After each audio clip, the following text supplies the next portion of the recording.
Good afternoon, students. Today we are going to discuss about Python programming language.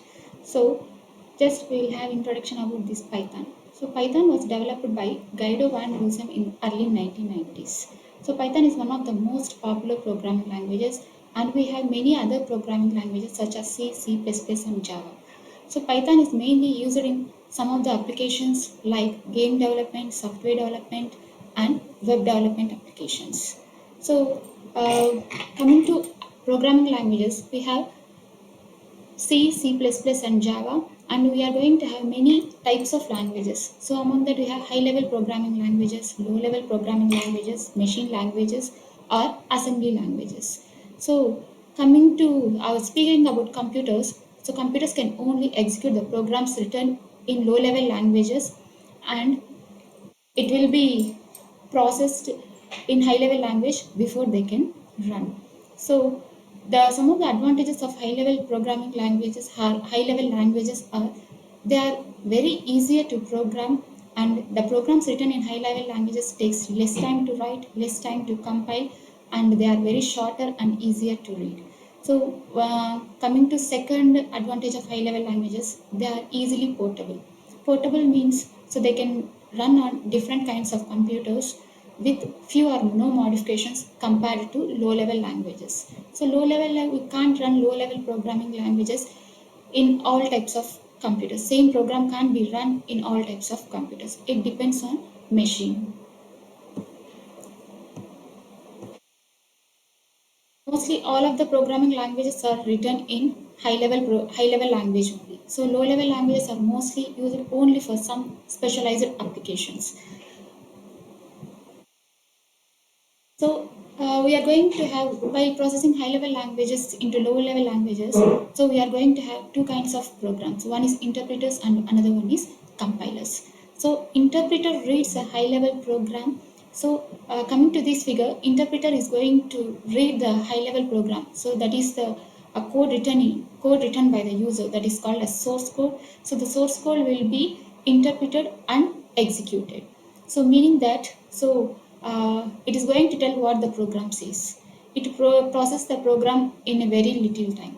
So coming to compiler, compiler reads the source code and it translates into object code before starting the program.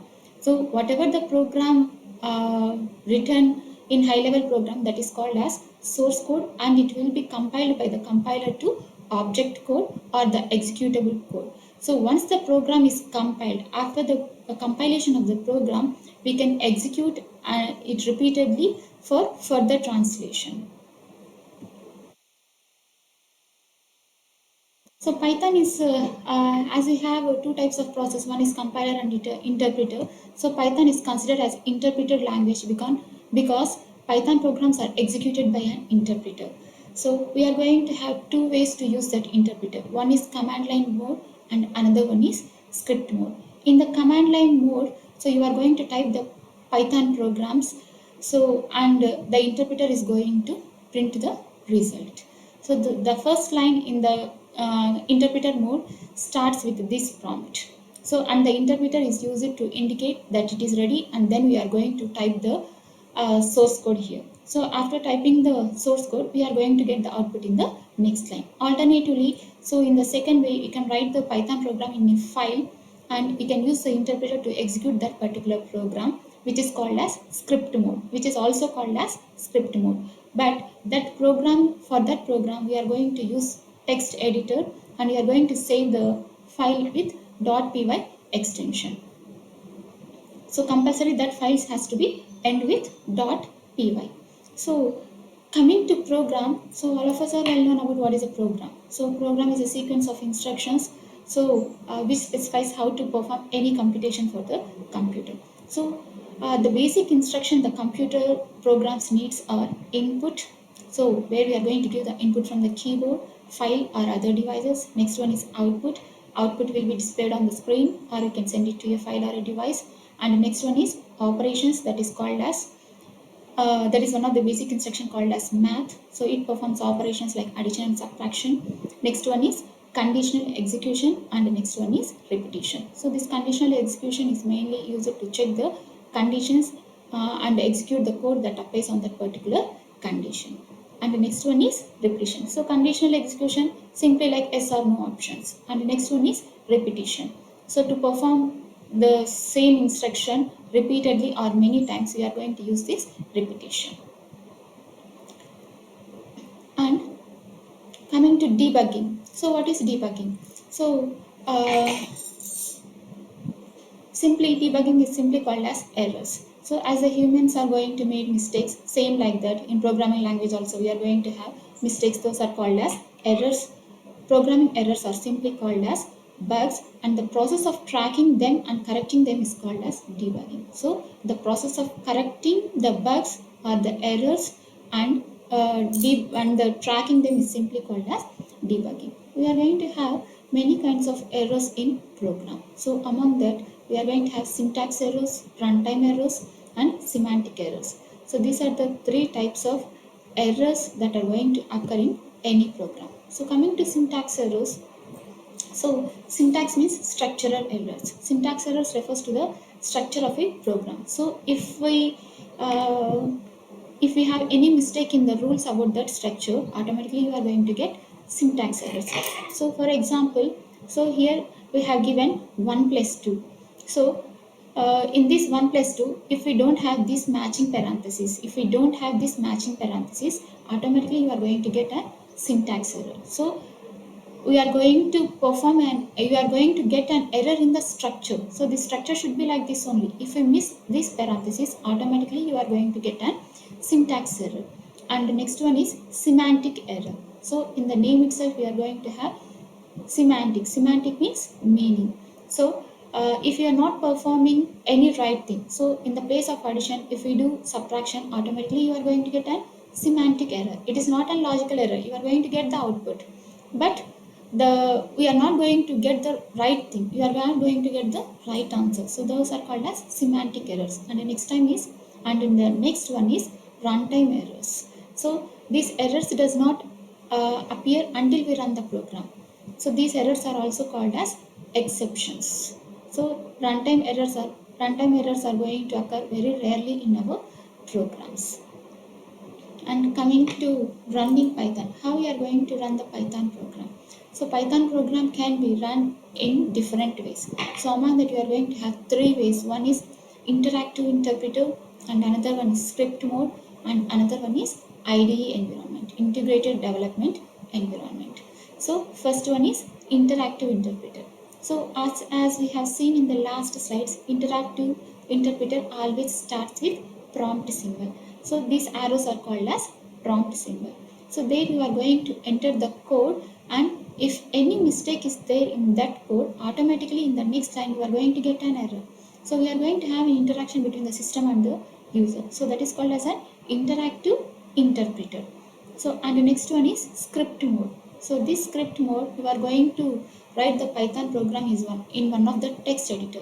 So any text editor you can take. We can consider as Notepad also. So you are going to write the program in the text editor, and you are going to save the file with .py extension, file name .py. So after writing the program, you are going to save the file, and you are going to run the program by using this Python file name .py. So and the next one is IDE environment. So we are going to have many types of IDE environments. IDE environment is just like graphical user interface environment. So any system is going to support this IDE environment. So in these three ways we are going to run the Python program. So coming to arithmetic operators. So Python arithmetic operators. So just like our C operators, here also we are going to have many operators, arithmetic operators: addition, subtraction, multiplication, division, modulus, exponent, and floor division. So addition, it is going to add two values. We are going to use plus sign. Subtraction, so it is going to subtract the left hand operand from the right hand operand. Simply you are going to represent with minus symbol, a minus b. Multiplication, so multiplies values on either side of the operator. And the next one is division. So it is going to divide left hand by right hand, b by a, we are going to get the result. And the next one is modulus. So if we use this modulus operator, so the output will be the remainder part. It is going to return the output as remainder part. And next one is exponent. So you are going to represent the exponent with double asterisk symbol. So it performs exponential calculation. And the next one is floor division. So this floor division is going to return the result which is present in the quotient part. So that is simply called as floor division. And at the same time, in the floor division in the quotient part, if we have any decimal points, it is going to remove that decimal points also. So this is simply about arithmetic operators. And the next one is values and types. So same like our C data types, we are going to have our data types in Python also. So what is a value? So already we are well known about value is one of the basic object. So where you are going to give in Python. So that values may be numbers or strings of letters. So these values can be categorized into characters, strings, integers and floating point. So this is one of the example for value 23. It is an integer. It is also called as a value. 3.141. So it is floating point. So it is also called as value. Hello world. It is a string of characters. So it is also called as value. So in Python, while returning in command interpreter mode. So as we have written here prompt symbol, so we are going to run the program in interpreter mode. So in this interpreter mode, while printing the message in Python, just we are going to use print. So print, what we have to print? We have to print 23, 3.14. This is a cool class. So the strings should be written in single quotes only. So if we return this statement, print this statement automatically. So if we press enter, we are going to get the output like this. 23, 3.14. This is a cool class. And the next one is type function. So if we want to know which type, for the value which type we are going to use, so we are going to use type function.